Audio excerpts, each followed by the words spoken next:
Hello every one, எல்லோரும் எப்படி இருக்கீங்க? ரீசெண்டாக ஒரு ரிசர்ச்சில் படித்தேன். என்னென்னா மரங்கள் வந்து ஒரு மரம் இன்னொரு மரத்தோட பேசுமா அப்படின்னு சொல்லி ஒரு வீடியோ பார்த்தேன். முன்னாடியே கேள்விப்பட்டிருக்கேன், பட் ஒரு ஜப்பனீஸ் வீடியோ பார்த்தேன். அது எனக்கு கொஞ்சம் வித்தியாசமாக இருந்துச்சு. எதுக்கு சொல்ல வரேன்னா, இப்போ பார்த்தீங்கன்னா நிறைய மரம் வளர்க்குறாங்க. பார்த்தாலே தெரியும், இந்த பக்கமாக இருக்கட்டும் அந்த பக்கமாக இருக்கட்டும், ஃபுல் பக்கம் பார்த்திங்கன்னா ஒரு மரமாக தான் இருக்கும். அதே மாதிரி உங்கள் ஏரியாலேயும் மரம் வளர்த்திங்கன்னா நல்லாயிருக்குமே அப்படின்றதுக்காக தான் சொல்ல வரேன். ஏதோ வளர்ற மாதிரி இருக்குல்ல, ரைட்டு விடுங்க.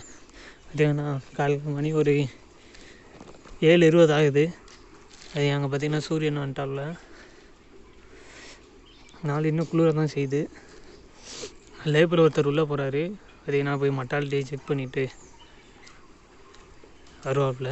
பார்த்திங்கன்னா அவர் செக் பண்ணுவாப்பில், ஒவ்வொருத்தர் அடித்து தட்டி இந்த கோழி உயிரோடு இருக்கா அப்படின்னு.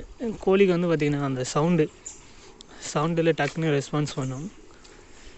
அவர் பார்த்திங்கன்னா என்ன வேலை பார்க்குறாருன்னு கீழே உள்ள தண்ணியை தூக்கி அப்படியே மேலே ஊற்றிட்டு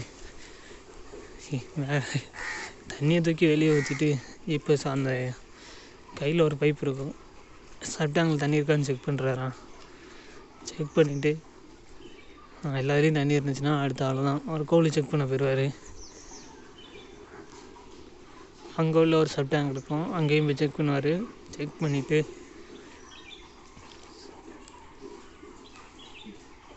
ஒவ்வொரு பாக்ஸையாக தட்டும் போது கோழி அந்த சவுண்ட்லேயே அதுக்கோட இது ரெஸ்பான்ஸ் பண்ணும்.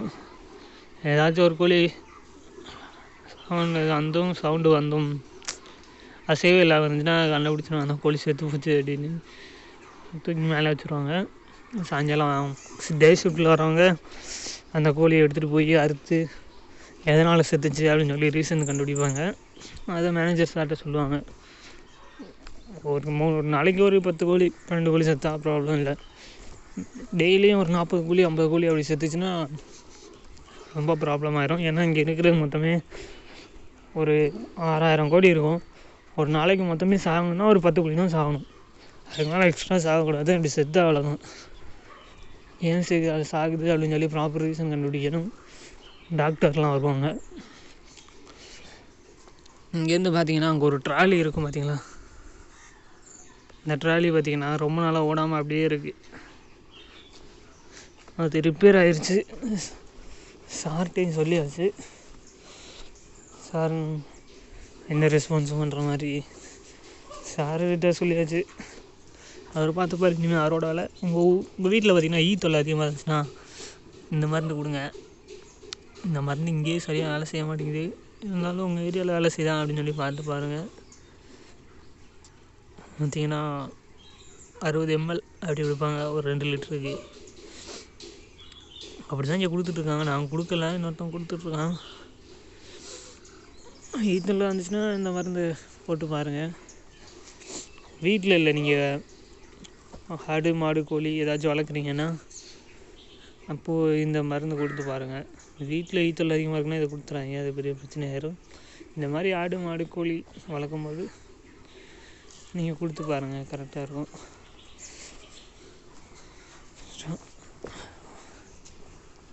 இது பார்த்திங்கன்னா நம்ம இப்போ போய் அந்த வண்டியை பார்ப்போம். வண்டியை பார்த்திங்கன்னா இந்த வண்டி இருக்கிறதுனால லேபர்ஸுக்கு ரொம்ப யூஸ்ஃபுல்லாக இருக்குது. ஏன்னா கோழிக்கு வந்து ஃபீடு இருக்கும், அதாவது சாப்பாடு வந்து ஒரு சாக்கில் தான் இருக்கும். ஒரு சாக்கு 50 கிலோ இருக்கும். இவங்க வந்து இந்த வண்டி இருந்துச்சுன்னா அந்த வண்டியிலே தூக்கி போட்டு கொண்டு வந்துடுவாங்க. இல்லைன்னா 50 கிலோ அங்கேருந்து இங்கே வரைக்கும் சுமந்துக்கிட்டே வரணும். ஒரு நாளைக்கு எப்படியும் ஒரு 10 மூட்டை 15 மூட்டை ஃபீடு கொடுப்போம் கண்டிப்பாக. வண்டி இருந்தால் வண்டியிலே போட்டு கொண்டு வந்துடலாம், 2 ரவுண்டு கூட வந்துடலாம். வண்டி இல்லைன்னா ஆளுக்கு போய் 2 மூட்டை எடுத்துகிட்டு வர மாதிரி ஆயிரும். அவ்வளோ கஷ்டமாக இருக்கும். பார்த்திங்கன்னா வண்டி ரிப்பேர் ஆகி போச்சு, கண்டிஷன் சரியில்லை. மேனேஜர் சார்கிட்ட சொல்லியிருக்கு, அவர் என்ன ஆக்ஷன் எடுக்கிறாருன்னு பார்க்கலாம். அது மக்களே, அது மட்டும் இல்லை, இங்கே பார்த்திங்கன்னா பலாப்பழம்லாம் இருக்குது. அன்றைக்கி ஒரு வாட்டி உங்கள்கிட்ட காமிச்சிருப்பேன்னு நினைக்கிறேன். ஸோ மறுபடியும் காட்டுறேன். பலாப்பழம் மரம் அந்த பக்கம் இருக்குது. இந்த பக்கம் பார்த்திங்கன்னா ஒரு வீட்டு நெல்லிக்காய் மரம் இருக்கும். பப்பாளி மரம் அந்த இருக்குது. வீட்டு நெல்லிக்காய் காஞ்சி போச்சு. வீட்டு நெல்லிக்காய் அந்த பக்கம் பார்த்திங்கன்னா தெரியும்.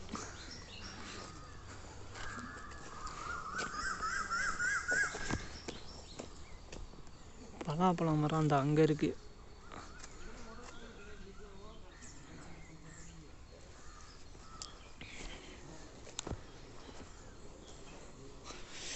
அங்கே தான் இருக்காங்க.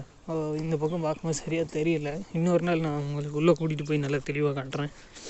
ஓகேவா? ஓகே காய்ஸ், இதை பார்த்திங்கன்னா அப்படியே வெளிச்சம் அடிக்க ஆரம்பிச்சிருச்சு. இங்கேருந்து பாருங்களேன், இந்த வியூ பயங்கரமாக இருக்குது.